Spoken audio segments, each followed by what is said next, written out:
ঢাকার রাস্তায় ব্যাটারি চালিত অটোরিকশা ও প্যাডেল রিকশার অবাধ চলাচল যানজট ও দুর্ঘটনার প্রধান কারণ। এ সমস্যা সমাধানে ঢাকা মহানগর পুলিশ ডিএমপি মিরপুরে রিকশা ট্র্যাপার বসানোর উদ্যোগ নিয়েছে।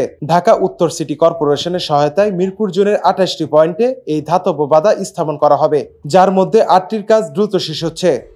আমরা আপনারা জানেন যে অটো রিক্সা ব্যাটারি চালিত রিক্সা যাতে মেন রাস্তায় চলতে পারে, এজন্য মিরপুর ডিভিশন আমাদের ডিএনসিসি প্রশাসক মহোদয় এবং আমাদের অতিরিক্ত পুলিশ কমিশনার ট্রাফিক স্যারের নির্দেশনায়, আমাদের ডিসি ট্রাফিক স্যারের নির্দেশনায় আমরা এখানে অটো রিক্সা ট্রাপার স্থাপন করছি। আমাদের মিরপুর বিভাগের আওতাধীন মোট 28টি জায়গায় আপাতত আমরা প্রাথমিকভাবে রিক্সা ট্রাপার স্থাপন করব। মিরপুর ট্রাফিক বিভাগের উপ পুলিশ কমিশনার গৌতম কুমার বিশ্বাস জানান, এই ট্র্যাপার মূল রাস্তার রিকশার প্রবেশ রোধ করে যানজট ও দুর্ঘটনা কমাবে। তিনি রিকশা চালকদের মূল সড়কে না উঠে নির্দিষ্ট সীমার মধ্যে থাকারও আহ্বান জানান।